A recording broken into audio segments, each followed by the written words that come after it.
welcome to Adventures in Life. I'm your host, Earl Beecher.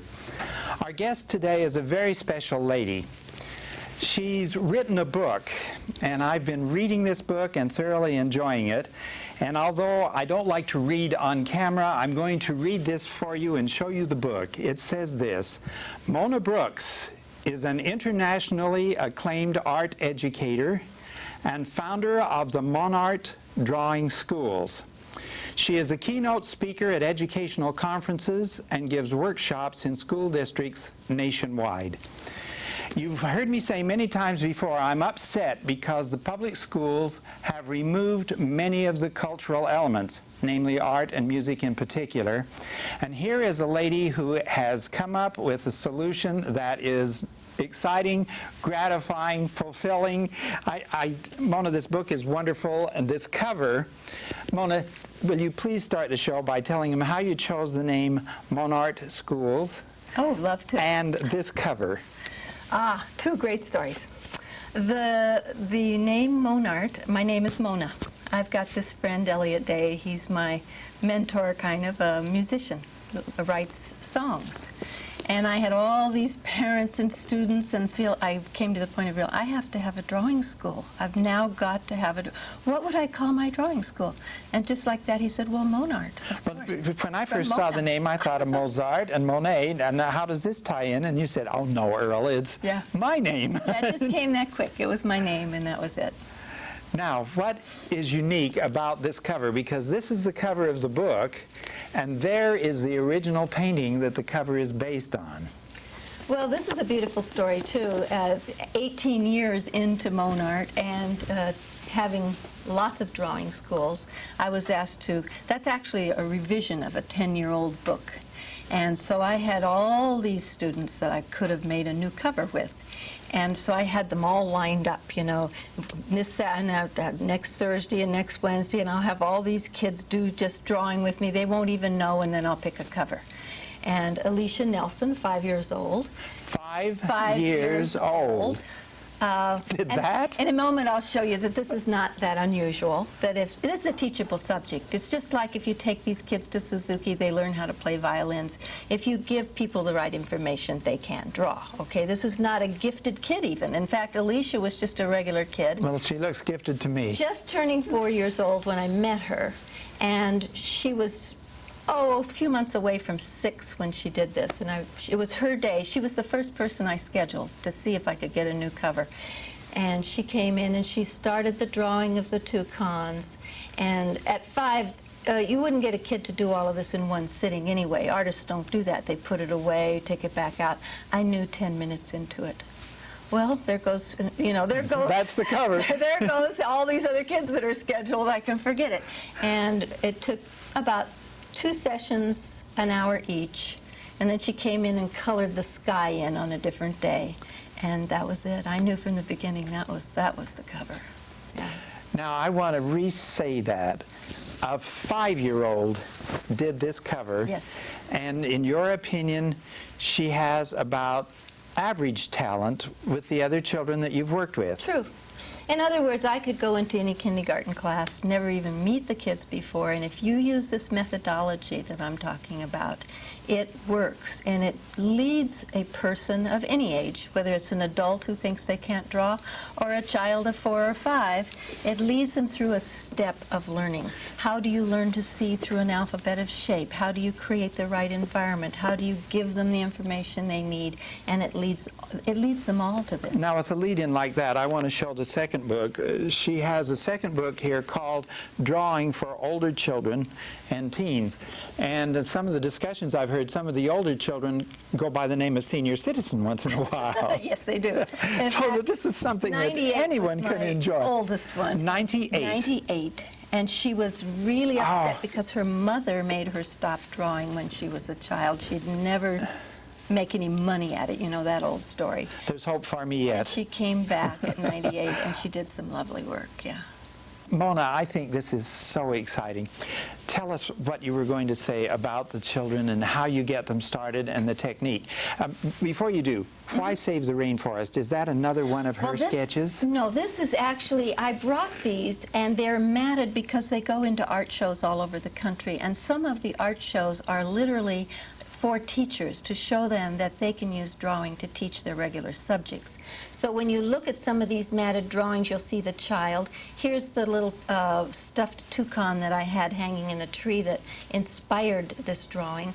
And this is a book. You see that the teachers will read a book to a child, teach information like science or rainforest. The children draw the objects and the subjects from the book. Their reading levels improve. And as I go through these pictures, there'll be some other subjects. I'm not going to let that slide by. Their reading levels improve. Yes. Now, I didn't plan this one either. This was like, unbeknownst to me, out of the blue. Somebody How does that work? They're inspired or something? They're motivated? Well, it goes like this. If I had been asked to come and teach a bunch of teenagers how to draw, I would have probably tried to teach them the way my art teachers taught me. But I was asked to come to a preschool with a bunch of 4- and 5-year-old kids, and you can't just say, look closer at this toucan and these flowers. I mean, basically, you didn't take drawing classes unless you could kind of do that already. And I never intended to be an art teacher. I was an artist. So I didn't know how you were supposed to teach art. And what happened was these little children couldn't do that. So I had to start actually creating a methodology where they could learn. Well, in making up eye exercises, making up kinds of warm-up sheets for them to practice, literally making an alphabet with my friend again, Elliot, who would ask these ridiculous questions. He had a mind that was different to mine. He would ask, well, Mona, if you want me to learn how to draw, you're going to have to teach me the basic elements of vision. Did you learn that in art school? What? The basic elements of vision? What is that? Right. So we had this challenge, and I actually ended up, with his help, making an alphabet of visual elements. Well, then you teach this child how to decode this toucan. So she's looking at this toucan. She begins to decode, and in a moment I'll show you the alphabet. She only has 5 choices. She makes a dot, a circle, a curved line, a straight line, and she pieces that together, and she can duplicate that information here. That is one of the major 2 reasons why she can create this. So in that visual perception training, it turns out, now this was 18 years ago, you know, like 15 years ago, all these teachers start telling me, my children are learning to read better. They understand the alphabet better because of their visual training. Their reading readiness increases because of their visual perception skills increase. They are motivated to read this book again because they drew the characters from it, and so they read more, so their reading levels improve. I'm drawing maps with the kids, and they're learning. Well, I now, 10 years later, understand it. Brain researchers come and talk to me and tell me what I'm doing. Multiple intelligence theory with Howard Gardner. I've connected with all those people. They've educated me now. And yes, I am now an art educator, but I wasn't when I started. If you draw what you're learning about, you'll learn it 8 times faster, and you'll retain the information 8 times longer. That makes sense. So if you're doing math and you use design to teach subtraction, addition, multiplication, these kids are having fun, and so they're motivated, so they learn more. And they are able to express themselves. Yes. They've got the tools, the visual tools, the dots, the circles, the lines. Right. And the other half of the pie is the environment. I decided to make a totally different kind of environment for an art curriculum because I, along with all my other art students, suffered from the way we were taught. We didn't like teachers drawing on our pictures. We drew for the teachers so we could keep our grades up and all this kind of stuff. So at Monart, or if you read the book and use it with your child, or Right. if you're a teacher and use it in your classroom. Well, I think the mothers will enjoy reading this book. Absolutely. They would love and it. they can draw with their kids. They can, you know? they can draw with their child. They learn to draw themselves. The basics are there. Right. And they're going to learn, you don't think of it in terms of there is no right and wrong way to draw. You can get rid of all the myths about this subject. I want to talk about the myths when we come back. Meanwhile, it's time for us to pause for a public service announcement. Stay with us. We'll be right back with the basics and the myths that we're going to get rid of.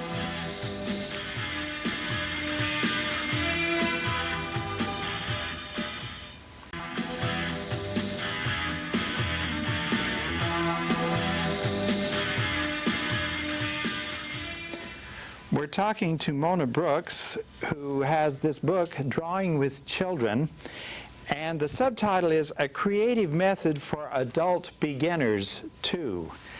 And before we took the break, Mona, we promised to dispel some of the myths involved in teaching art, and also some of the techniques that you teach. Right. I think I can talk about that best as I show some of the results and what's possible. All right. So I'm going to start with the youngest, about 4 years old is when they first start coming. You mean a 4-year-old did that scary dragon? Yes. And this happens to be one of the original kids in the first 3-year study with the California Arts Council. And of all 150 kids, they were all the successful. And they were just regular kids.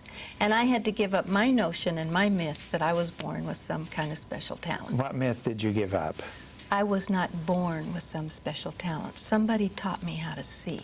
That's the myth. The myth is you don't have to be, the myth is you have to be born with special talent. Right. Forget it.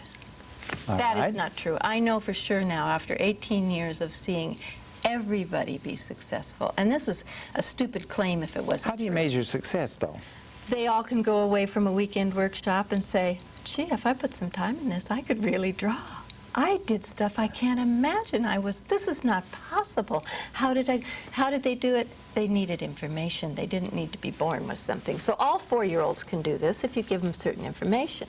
Second myth is that you should not teach a child how to draw because it will stifle their creativity. Another thing, I didn't even know that existed because I wasn't an art educator. Let me get that straight. You should not teach We had a philosophy in the United States. Go ahead and teach them is what you're saying. I'm saying if you don't teach them, they will never do it except the 1% who does it by themselves.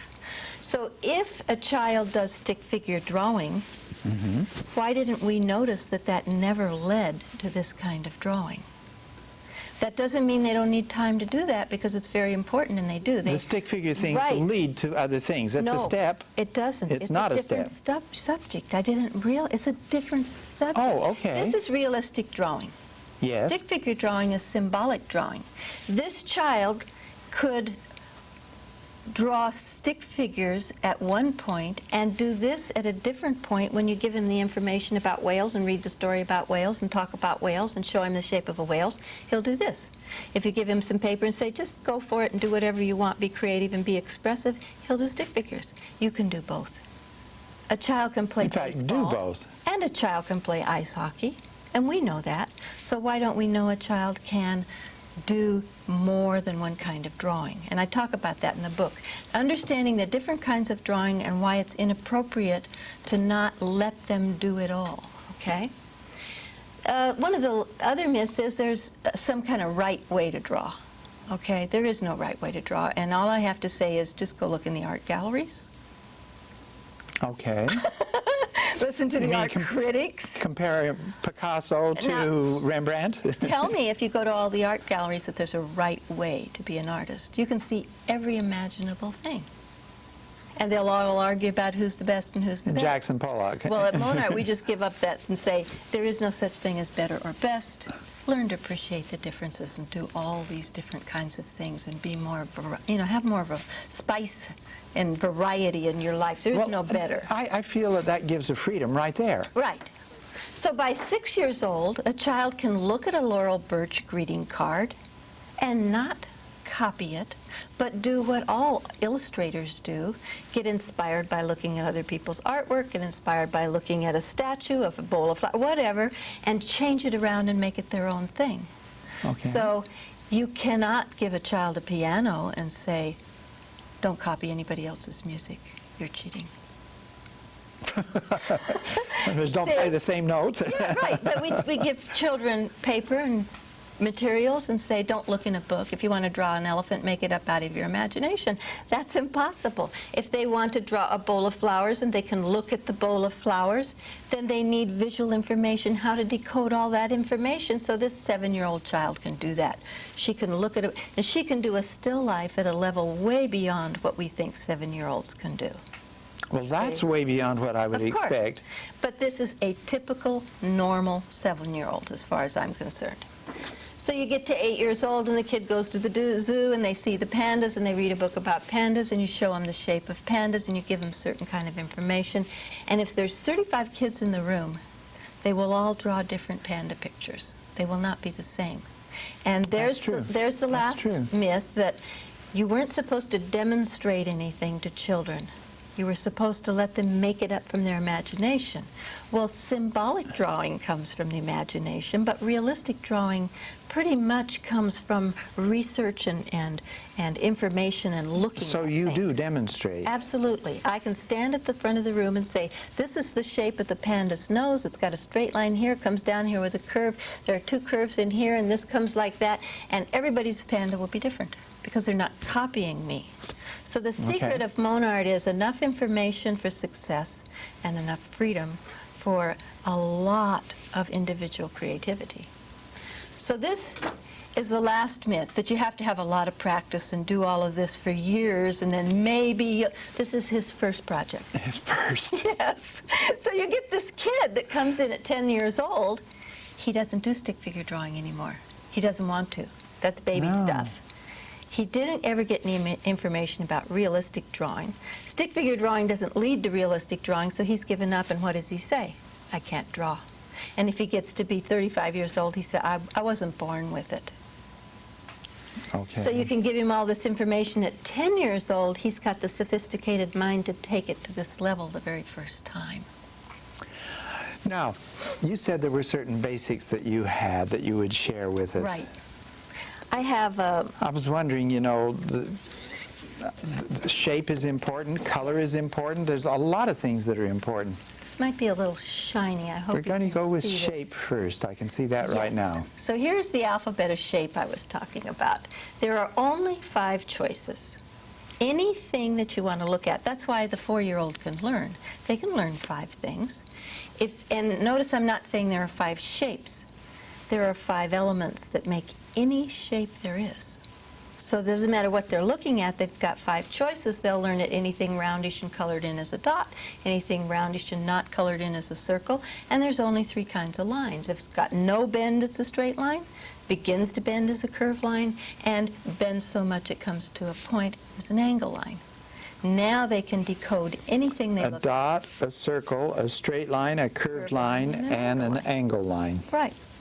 So then the next step... That doesn't sound too hard. No, obviously. And by the way, the adult who thinks they weren't born with it, and they need to go through the same thing. Okay. They need to do the same thing the 5-year-old does. And they need to do little eye exercises and figure out how to put those together and train their brain to recognize them. Because if a person can't draw, there's nothing wrong with their hand. Their brain doesn't know how to tell their hand what to do because their eyes don't connect to it's too much information. I'm overwhelmed.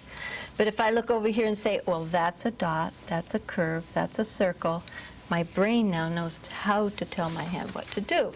Well, then if we're going to do a toucan lesson, we can have a little warm-up sheet and they can practice eyes and beaks and feet and bamboo, and then they can practice some tiger lilies, and then they can practice what's the shape of a hibiscus, or whatever, and I can give them a lot of research information. So this 12-year-old can put all that information together in one picture the way she wants to. Is that watercolor? That actually is a color Xerox on high-tech machines these days of the original. This originally was 3 different media. It's a marker and color pencil overlay with a little chalk pastel. And she's got the original, and I get the color Xerox. Okay, that's only fair. And here you have a 5-year-old who's given that same information, doing it at her level. And that's a normal level for a 5-year-old. Yes. See? Why toucans? I think you're looking at the bird lady of the world. I raised birds. I actually had big, huge aviaries of all different kinds of birds. I adore birds. They come to me. And I've always wanted toucans. I've actually wanted. I They're know very that they're colorful. They're gorgeous very birds. colorful. And I actually don't have any birds at the moment because I travel too much and they're hard to take care of. But someday I'm hoping that I can have a toucan. And I love to draw birds, and so I have to watch it that I don't draw too many birds with the kids, and that they can draw animals. There's no harm and there. lots of Well, other yes, things, too. but once you learn the basics, you could create any animal. Oh, absolutely, yeah. With the Or information you need. characteristics of people. Sure. Now, when it gets to people, I have a little different system because there are not a lot of straight lines and angle lines and dots in a human being. And so you have a different set of problems. And I have a whole technique in the book where you think of nothing but circles and tubes, and how this circle is twice as big as that circle, and this circle is twice as big as that circle. And it all has to do with mathematics, and the kids learn mathematics. They learn math. See? And they learn that if this circle is on this part of the thigh, it's going to be half as big as this one, which is across from here, and pay attention to the shape of the hole. And it is like magic. They can draw human beings. But you got to be talking about 10-year-olds and up. You know, 10-year-olds to do and life up. drawing. Yeah, I don't do that with the little tiny ones. They It's tell not me we have appropriate. to pause again for Yeah. another announcement. We'll be right back with more of the basics of drawing.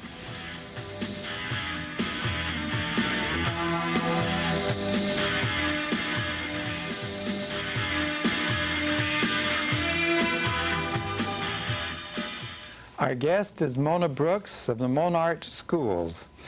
And there's two things I want to cover in this wrap-up with you, Mona.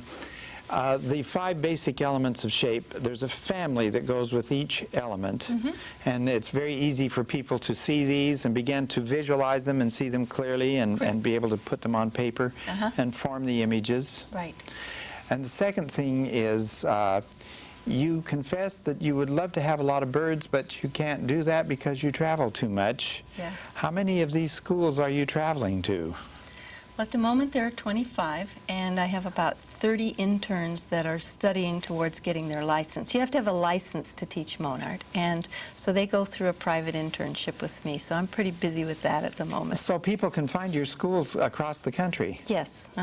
And is there a website or something so that people can find out where to go? Yes, and usually in a situation like this, they want to find out where are they, and one of the easiest ways is just plain old monart.com, monart.com, or they can call their information operator and ask if there is a Monart school in a particular town around them. And then, of course, if they just really want to call my office, they can do that, which is in Ojai, California, at 805-525-1925, and we'll be glad to help. The number will be given in the credits, so watch for them, everybody. The numbers will be there. Would you tell us a little bit about the family of each of the basic elements here? Well, once a child is given that environment where they know they can look at information, there's no right way to do it, they don't have to like it, artists don't like everything they do, then the second most important thing is giving them visual perception training. And they learn that in these 5 families, they can recognize that in that whole range of roundish shapes, you've got your ellipses, you've got your ovals, you've got your kidney shape, but they're looking for, in straight lines, if you look at a whole wide one, sometimes we think straight lines are just skinny. So you get them to see that a door that is black is a big, fat, straight line, say, rather than, right. So, and you see, this is what helps them with learning their alphabet when they're little teeny kids, too, because any alphabet letter is created by these 5 things. Any number is, you cannot draw anything, including the numbers or the alphabet, that are not combinations of these. So very close angle is a V and your wide one is an L, and they begin to recognize their alphabet as well as visual elements that they can draw. I think that it's so important that the children are exposed to this, and the fact that they are leaving out of the public schools, I'm glad to see that there is a solution now coming, I've got you know. good news for you. Yes. 20 years ago, I watched all the art go away, and yes. nobody had any money for it. I am so busy I cannot tell you the schools all over the country. They don't have money for art, but they have money for Monart because it's proven it's raising the reading, writing, and state curriculums are hiring us to come and put Monart into the curriculum, the regular curriculum. They are ordering massive amounts of art equipment, not for art, but to teach their reading, writing, and math programs because they need it for the integrated curriculum programs we This teach. is so exciting. And they know it. And the administrators know we're putting art back in there, but we're putting it in through the auspices of what's politically correct, and we will raise the kids' regular skills, their academic skills at the same time. Now, you have agreed to stay and do a second show. Yes. So we're going to thank you for being here, and thank you for joining us for Adventures in Life. And join us soon again, because there will be a second show talking more at the adult level of art. So thank you very much for being with us today. And Mona, thank you. Thank you for having me.